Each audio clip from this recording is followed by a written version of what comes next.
So last time बेटा हमारा miscellaneous exercise में क्वेश्चन नंबर 7 तक कंप्लीट हो चुका था। And due to some technical issue उसी दिन हम कंप्लीट नहीं कर पाए थे हमारी एक्सरसाइज।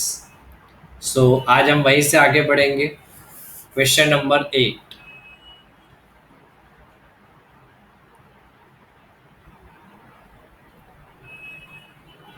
क्वेश्चन नंबर 8 में हमें क्या दिया हुआ है? इफ f इक्वल्स टू हमें गिवन है 1 1 2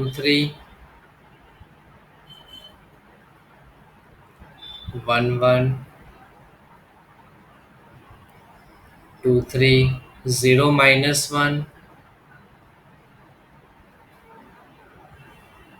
-1 -3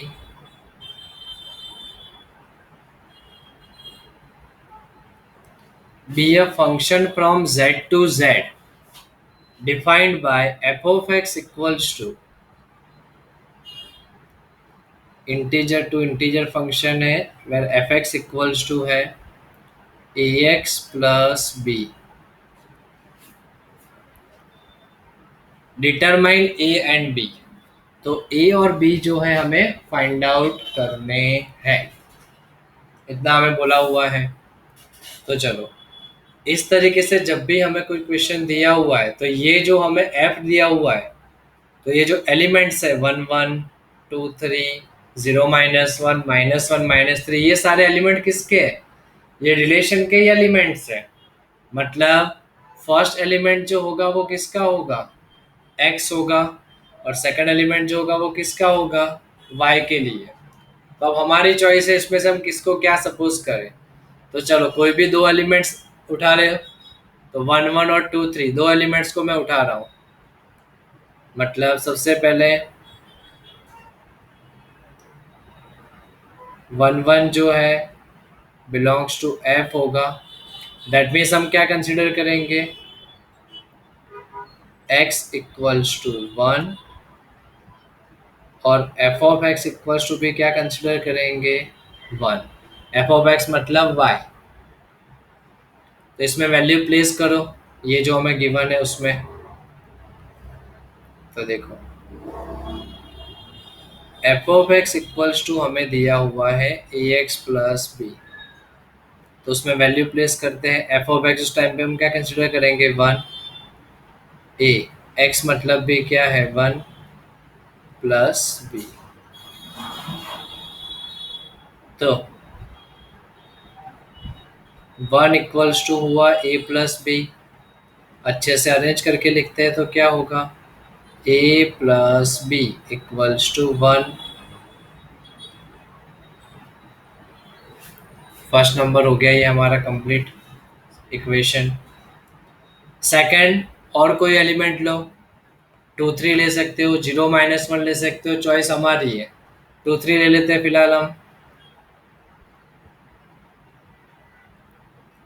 2 and 3 also belongs to f, so that means x equals to 2 and f of x equals to क्या हो जाएगा? 3। चलो फिर से वैल्यू प्लेस करते हैं तो क्या होगा?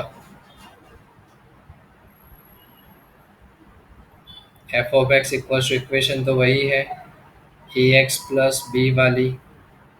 F of x means 3, a के साथ एक्स मतलब 2 प्लस बी। अच्छे से अरेंज करके लिखेंगे तो क्या होगा? That means 2a plus B equals to 3 हो गया। So this is our equation number 2। अब दोनों इक्वेशन को 10 स्टैंडर्ड में हम बहुत सारे मेथड्स ऑलरेडी सीख चुके हैं। तो कोई भी एक मेथड उठाओ और उससे क्या कर दो, इसको सॉल्व कर दो। तो चलो, एलिमिनेशन मेथड से कर दे सॉल्व दोनों को। तो एलिमिनेशन मेथड के लिए हमें क्या करना होगा? दोनों इक्वेशन को सब्ट्रैक्ट कर देंगे तो बी भी कैंसिल हो जाएगा। सो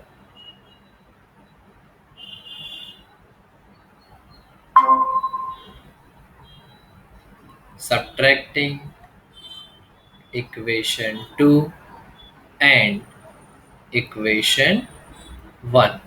दोनों इक्वेशन को हम सब्ट्रैक्ट कर रहे हैं, तो दोनों इक्वेशन को सब्ट्रैक्ट करेंगे तो क्या होगा? That means 2a+b equals to 3 लिख दिया मैंने पहले। फिर ये है a+b इक्वल्स टू 1। लाइन खींच दो ये अच्छे से, साइन चेंज करेंगे, ये माइनस ये माइनस ये माइनस, तो रिमेनिंग क्या होगा? पहले तो कैंसिल क्या होगा? प्लस बी से minus b cancel, 2a - a मतलब a, 3 - 1 मतलब 2। तो a इक्वल्स टू क्या मिला हमें? 2 मिल गया। a की वैल्यू कोई भी इक्वेशन में प्लेस करो तो हमें b की वैल्यू मिल जाएगी, तो इक्वेशन 1 में ही मैं जा रहा हूँ।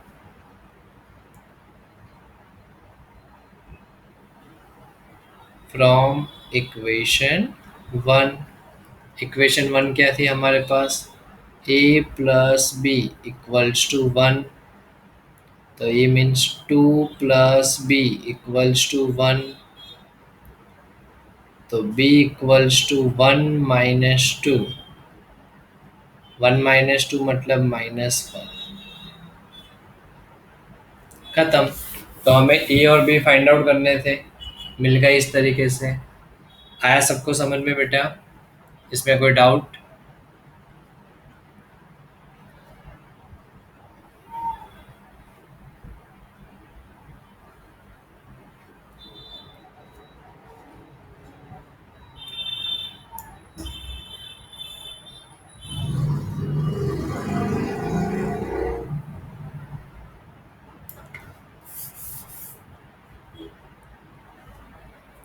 तो अब जाते हैं हम क्वेश्चन नंबर 9 की ओर।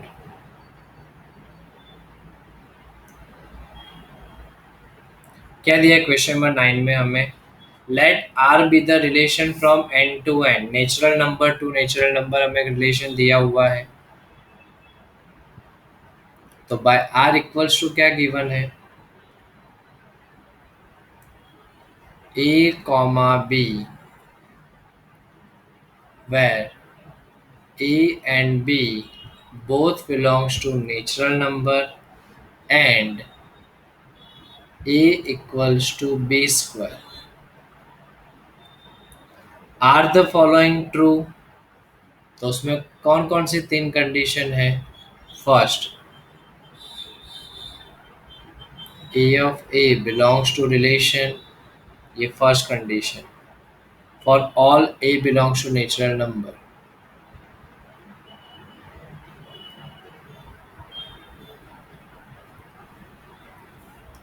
सेकंड कंडीशन, ये एक्चुअली बेटा आपको आने वाला है 12th स्टैंडर्ड में, वही कंसेप्ट ये 12th स्टैंडर्ड का है जो अभी से हम सीख रहे हैं यहाँ पर।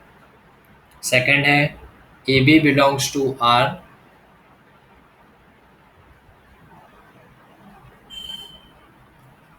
इम्प्लाइज, इम्प्लाइज की ये साइन है, b a belongs to R.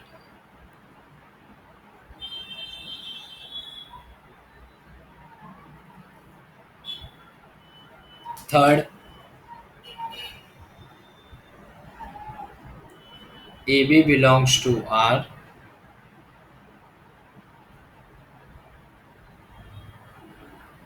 Comma b C belongs to R, implies AC belongs to R।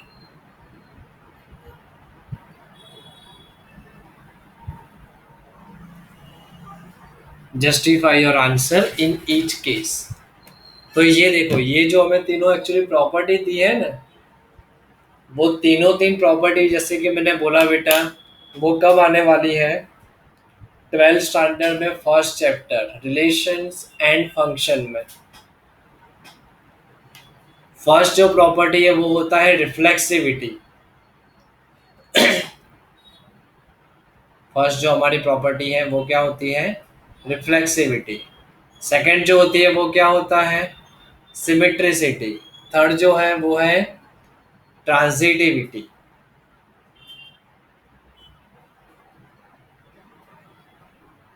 लेकिन सब कुछ हम स्टडी कब करेंगे? 12th स्टैंडर्ड में डिटेलिंग में। फिलहाल हम यहाँ पर जो दिया हुआ है वो कंडीशन को हम सेटिस्फाई करने का ट्राई करेंगे। एक्चुअली में नहीं होने वाला, दिख ही रहा है, A equals to B square के रूल के अकॉर्डिंग टू। तो देखो, सबसे पहले जो हमें दिया हुआ है वो फर्स्ट क्या बोला हुआ है, ए बिलोंग्स टू आर। सबसे पहले फंक्शन जो दिया हुआ है वो लिख दो। फंक्शन क्या दिया हुआ है? ये है A equals to B square. Function क्या है? A equals to B square, ये हमारा फंक्शन है। तो इसमें हम क्या करेंगे बेटा, ऑलवेज कोई नंबर्स लेके ट्राई करो आप। ऑलवेज क्या करो आप, कोई नंबर लो, उससे ट्राई करोगे तो वो आपको जल्दी ही समझ में आएगा। तो चलो, ए इक्वल्स टू बी स्क्वायर, ऐसा कोई नंबर सोचो, दोनों सेम नंबर जिसका स्क्वायर सेम हो। सपोज कि यहाँ पर मैंने कंसीडर किया, मैंने ए इक्वल्स टू 1 लिया, बी इक्वल्स टू भी 1 लिया, तो क्या होगा? ए मीन्स 1, बी स्क्वायर मतलब 1 का स्क्वायर, तो 1 equals to 1 square, that is good. एक फर्स्ट नंबर में तो प्रूव हो गया कि 1 इक्वल्स टू 1 स्क्वायर होता है। बट हमें तो क्या बोला हुआ है, for all a belongs to natural number. तो सपोज अब मैंने ए इक्वल्स टू 2 ले लिया, तो फर्स्ट कंडीशन के अकॉर्डिंग टू क्या है, ए मतलब बी और ए सेम होने चाहिए, तो बी इक्वल्स टू 2 हो गया। तो 2 इक्वल्स टू 2 स्क्वायर होगा? नो, नहीं होगा। 2 is not equals to 2 square. वैसे ही और आगे बढ़ोगे, 3 इक्वल्स टू 3 स्क्वायर, तो वो भी पॉसिबल नहीं है। तो that means for all a belongs to natural number, a belongs to r possible नहीं है। एवरी टाइम जो है a belongs to r जो है वो पॉसिबल नहीं है। तो मतलब इट इज नॉट ट्रू, या तो ये लिखो या तो फिर क्या लिख दो, a belongs to r is not true. दोनों का मतलब एक ही हुआ, इट इज नॉट ट्रू। तो खत्म हो गया ये फर्स्ट केस के लिए। सेकंड में जाओ। सेकंड में क्या है, ए बी लो तो बी ए भी होना चाहिए, मतलब ए बी तो हमें प्रूव करवाना ही है, तो उसका उल्टा भी प्रूव होना चाहिए। तो चलो सेकंड केस के लिए अब जाते हैं हम। फिर से एफ क्या है हमारा, ए इक्वल्स टू बी स्क्वायर।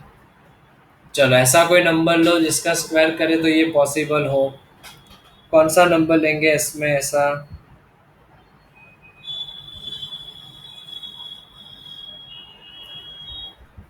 4 और 2 ले सकते हो, या तो फिर 3 और 9 ले लेते हैं। ऐसा करते हैं। तो चलो क्या होगा, सपोज यहाँ पर मैं क्या लूँ,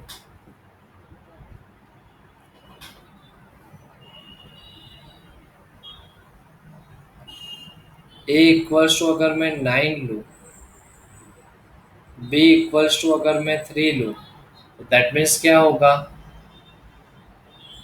ए की जगह 9 लिखो, तो 9 इक्वल्स टू हो जाएगा 3 स्क्वायर। ये हो गया प्रूफ। तो दैट मीन्स ये हुआ ए मतलब 9, बी मतलब 3, तो a B belongs to R. ये फर्स्ट सेकंड का जो फर्स्ट था, a B belongs to R, ये प्रूव हुआ। But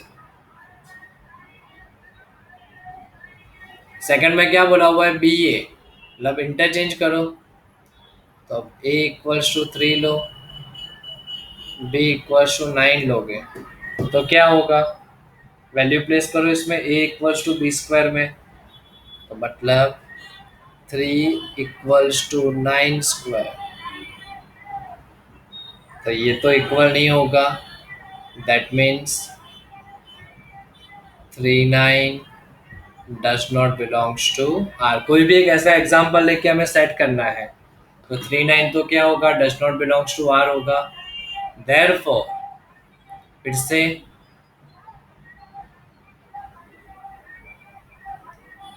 A B belongs to R implies BA belongs to R is not true।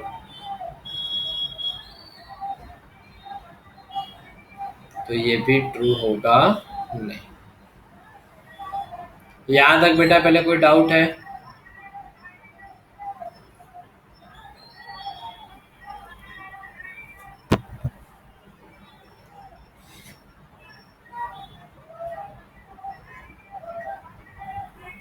Okay,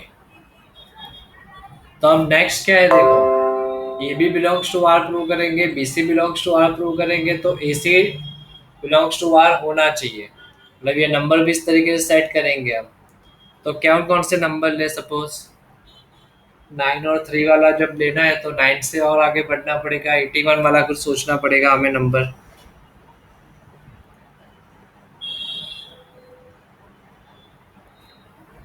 चलो क्या सोचे इसमें, ए बी बी सी।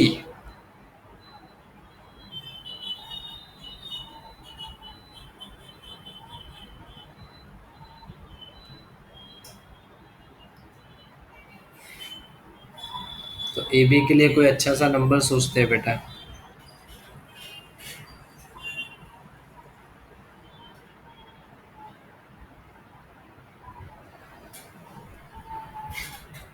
क्या सोचे इसके लिए, चलो कोई नंबर। अब तीसरा केस है, एफ तो वही रहेगा, ए इक्वल्स टू बी स्क्वायर। 81 का मतलब क्या होता है बेटा, 9 स्क्वायर होता है। 9 का मतलब क्या होता है, 3 स्क्वायर। चलो उस तरीके से हम सेट करते हैं। तो पहले केस में हम क्या लेते हैं, A equals to 81, B equals to क्या लेते हैं हम, 9। तो इसका मतलब क्या हुआ, 81 इक्वल्स टू 9 स्क्वायर। ये हो गया, मतलब फर्स्ट कंडीशन प्रूव हो गई। That means 81 comma 9 belongs to R हो गया।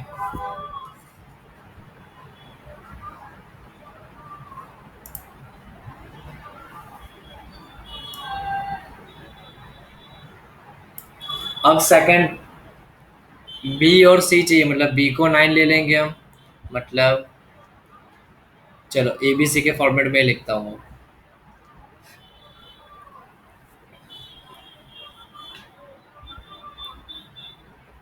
बी इक्वल्स टू मैंने 9 लिया, तो सी इक्वल्स टू क्या होगा, 9 मतलब 3 का स्क्वायर होगा, मतलब 3।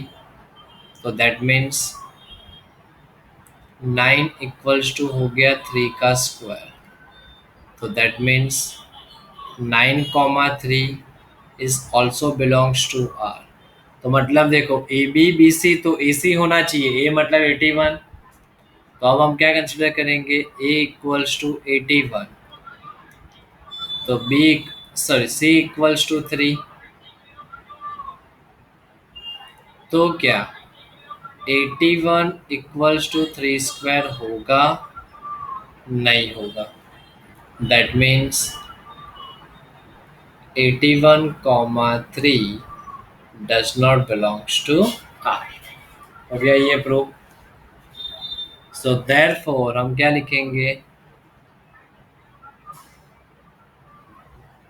A B belongs to are,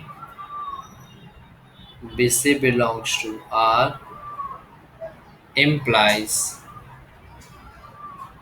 AC belongs to R is not true। तो ये जो है वो ट्रू नहीं है। ओके बेटा, ये समझ में आया। तो ये जो हमने सीखा, first of all same same वाला मतलब ए ए, फिर ए बी और बी ए जो हमने सीखा, लास्ट में सीखा हमने ए बी बी सी और ए सी वाला। तो ये जो प्रॉपर्टी हम ट्वेल्थ में स्टडी करेंगे, फिर भी इसमें एक बार मैं नाम लिख देता हूँ बेटा। इसमें क्या हुआ, ये जो प्रॉपर्टी हमने फर्स्ट जो प्रूव की ना, ये होता है रिफ्लेक्सिव।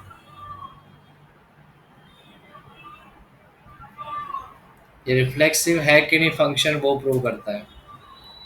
सेकंड जो है वो हमें प्रूव करता है सिमेट्रिक।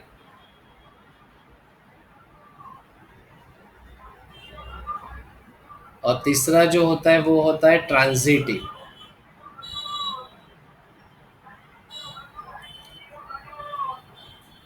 फिलहाल भले हमें नाम नहीं दिया हुआ, लेकिन मैं फिर भी आपको नाम दे रहा हूँ कि ये नाम होंगे इसके। इतना क्लियर है सबको?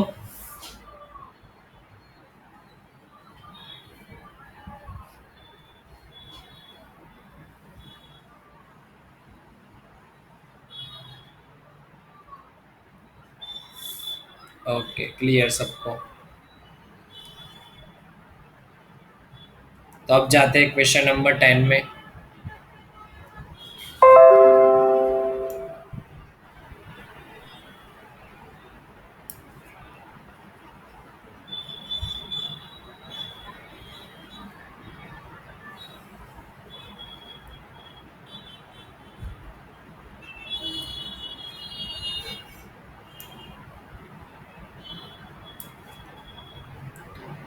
तो क्वेश्चन नंबर 10 में हमें क्या गिवन है?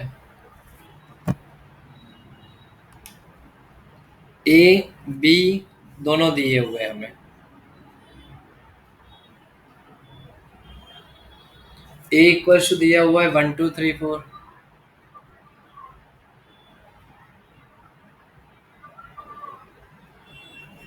देन बी दिया हुआ है 1 5 9 11 15 16। 1 5 9 11 15 16। एफ हमें दिया हुआ है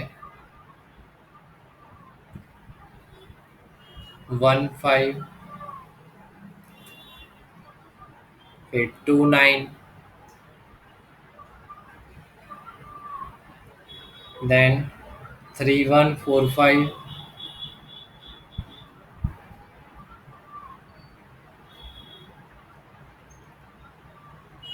एंड 2 11। इतना हमें दिया हुआ है। Are the following is true.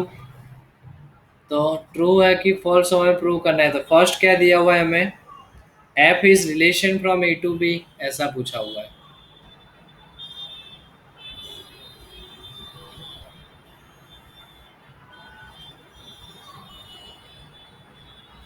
From A to B, एक ये क्वेश्चन है। और दूसरा हमें बोला हुआ है f is a function from A to B.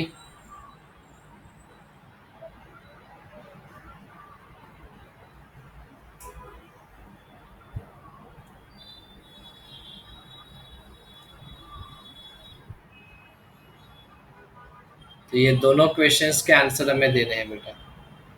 तो सबसे पहले तो एफ जो हमें दिया हुआ है उसको मैं क्या कर देता हूँ बेटा, ग्राफिकली रिप्रेजेंट कर देता हूँ। इस तरीके से हम करते थे।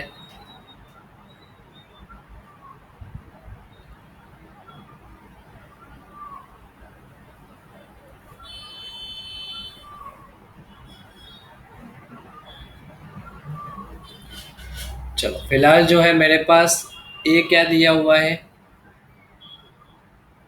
यहाँ पर ए, और यहाँ पर है ये बी। ए है मेरे पास 1 2 3 4,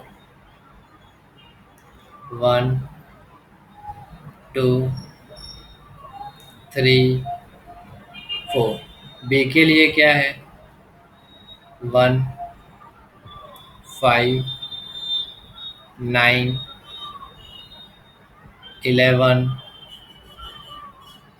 15 एंड 16। अब इसमें रिलेशन भी हमें दिया हुआ है। क्या दिया हुआ है, 1 5 तो 1 का 5 के साथ रिलेशन दिया हुआ है, ये है 1 का 5 के साथ रिलेशन। देन 2 का 9 के साथ रिलेशन है, 2 9 के साथ रिलेशन। देन 3 का 1 के साथ है,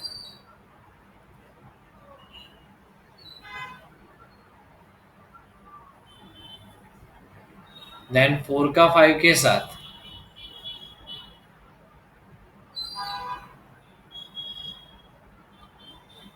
2 का 11 के साथ।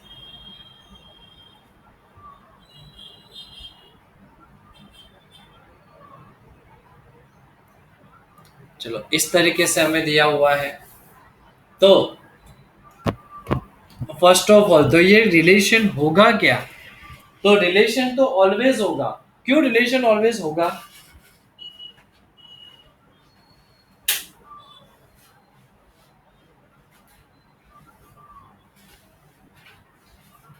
क्योंकि रिलेशन तो बेटा एक एलिमेंट का दूसरे एलिमेंट के साथ रिलेशन हो सकता है। देख लो दिया हुआ है ना, 1 ए में से, बी दूसरे, 5 लो 9 लो 11 लो, जिसके भी साथ अलग अलग एलिमेंट जो रिलेशन तो बना ही रहे, क्रॉस प्रोडक्ट करोगे ऑब्वियसली, क्रॉस प्रोडक्ट करोगे तो भी बन जाएगा। देखो रिलेशन में ही है ये सारे के सारे। दूसरे चीज सपोज ना समझ में आए तो ए क्रॉस बी फाइंड आउट कर लेने का इस टाइम पर। ए क्रॉस बी तो इजीली फाइंड आउट कर सकते हो ये गिवन डेटा के अकॉर्डिंग टू। अगर ये जो सारे एलिमेंट्स हमें दिए हुए हैं वो सारे एलिमेंट्स उसमें आ जाते हैं तो ऑब्वियसली है क्या होगा, रिलेशन होगा ही, खाली एलिमेंट्स उसके होने चाहिए। और वैसे भी हमें दिख रहा है कि इसका जो फर्स्ट एलिमेंट है 1 2 3 4, तो वो क्या है, ए में से ही है। सेकंड एलिमेंट है 5 9 1 5 11, वो कहाँ पर है, बी में से है। मतलब ए का एक एलिमेंट है as an x, second element b का जो है वो वाई में से है। तो मतलब रिलेशन बन ही रहा है ए टू बी। तो यस, तो फर्स्ट के लिए हम आंसर क्या बोलेंगे, यस। बट इसके फंक्शन के लिए हम इसको नो बोल देंगे कि ये रिलेशन जो हमें दिया हुआ है वो फंक्शन नहीं है। क्यों? तो यहां पर देखो, जो टू है उसकी दो डिफरेंट इमेजेस है। कौन कौन सी है? टू जो है वो 9 के साथ भी रिलेशन बना रहा है, टू जो है वो 11 के साथ भी रिलेशन बना रहा है। तो ये नहीं चलेगा, लड़का एक लड़की दो, नो, नहीं चलेगा ये। तो सिंगल एलिमेंट की दो डिफरेंट इमेजेस नहीं हो सकती, इट्स नॉट वैलिड, तो इसलिए वो फंक्शन नहीं है। क्लियर ये क्वेश्चन नंबर 10 सबको?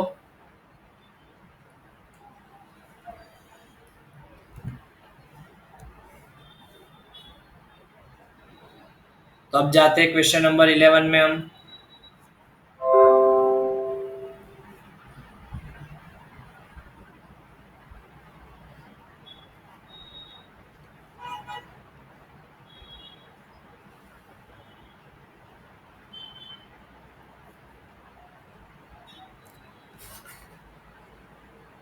तो चलो क्वेश्चन नंबर 11 में हमें क्या दिया हुआ है, f is the subset of z cross z which is defined by f equals to ab and a plus b, where ab both belongs to z।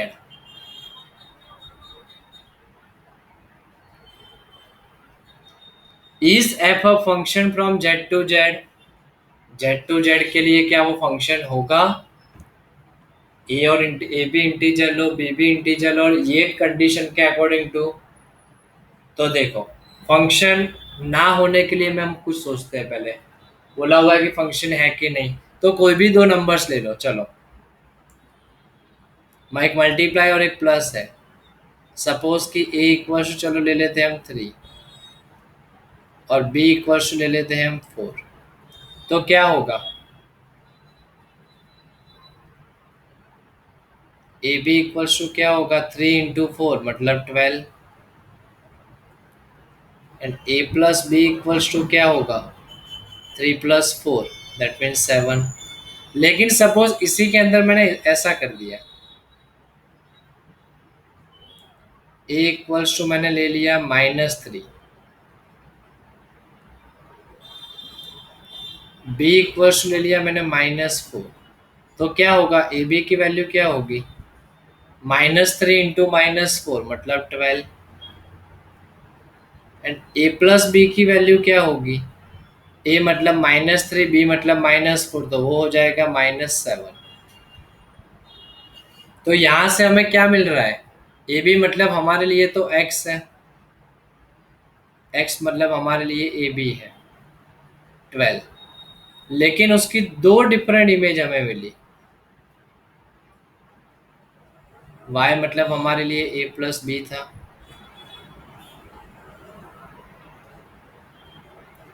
एक बार +7 मिला, एक बार -7 मिला, फिर से मतलब सिंगल एलिमेंट एक्स है 12, उसकी दो डिफरेंट इमेजेस नहीं हो सकती, एक लड़का दो लड़की नहीं चलेगा। So that means above relation is not a function।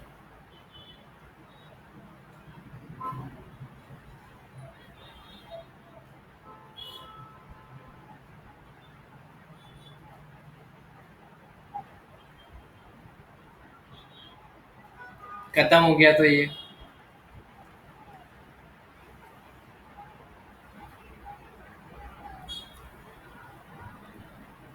चलो नेक्स्ट जाते हैं हम क्वेश्चन नंबर 12 की ओर।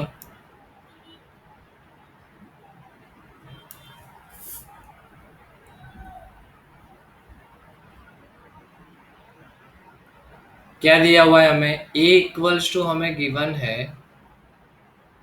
9 10 11 12 13, 9 10 11 12 30। f जो है वो a टेंस टू n है, a tends to natural number मतलब एलिमेंट्स a में से लेने, आंसर नेचुरल नंबर में आना चाहिए, and it is defined by f of n equals to highest prime factor of n,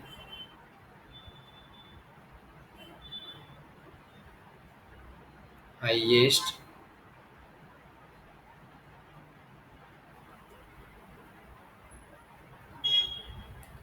prime factor of n। Find the range of the f, f की हमें range find out करनी है, तो हमें as an x जो consider करना था वो क्या कंसीडर करना है, n मतलब a में से है, कैसे पता चला, तो यहाँ से a tends to natural number है, तो चलो n की जगह पहले क्या लेते हैं 9, पहले 9 फिर 10 11 12 एंड 13। तो मतलब f ऑफ n की जगह पहले 9, f of 9, f of 10, f of 11, f of 12, f of 13। तो चलो क्या होगा इसमें, इसको अगर वर्डिंग में लिखेंगे तो क्या होगा, that means highest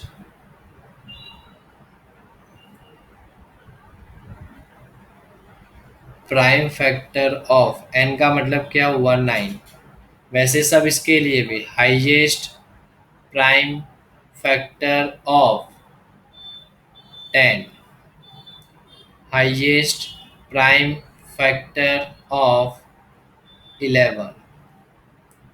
Highest prime factor of 12. Highest prime factor of 13. तो चलो इसका आंसर दो मुझे।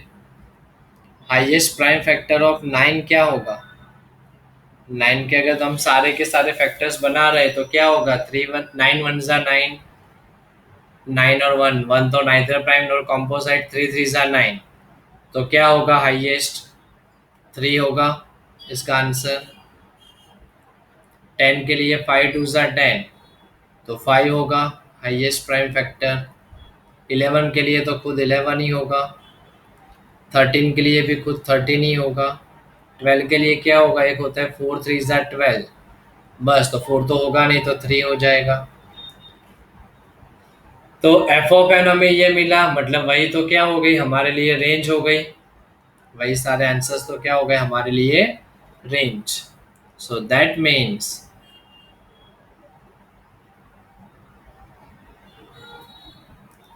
रेंज ऑफ एफ क्या होगा? फर्स्ट हमें मिला 3, फिर 5, देन 11, 3 ऑलरेडी आ चुका है, तो फिर 13। सो this is our answer. Clear है बेटा सबको?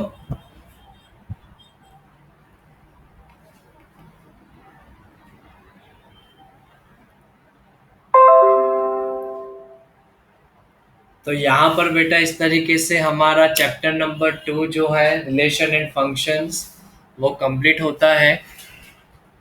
नेक्स्ट लेक्चर से हम स्टार्ट करेंगे most important chapter, that is trigonometric functions. So उसके लिए आपको क्या करना होगा? 10th स्टैंडर्ड के जो भी ट्रिग्नोमेट्रीज के फॉर्मूलाज थे वो भी एक बार आप रिवाइज करोगे। वैसे तो ऐसा है कि फर्स्ट लेक्चर में मैं इंट्रोडक्शन में सारे के सारे 10th के फॉर्मूला रिवाइज करवाने ही वाला हूँ, लेकिन आप भी अपनी साइड से इतना कर सकते हो कि एक बार 10th की मैथ्स की बुक में जाके वो सारे के सारे फॉर्मूला रिवाइज कर लो। ओके, सो यहाँ पर हम हमारे लेक्चर का स्टॉप करते हैं। Bye bye, take care, have a nice day.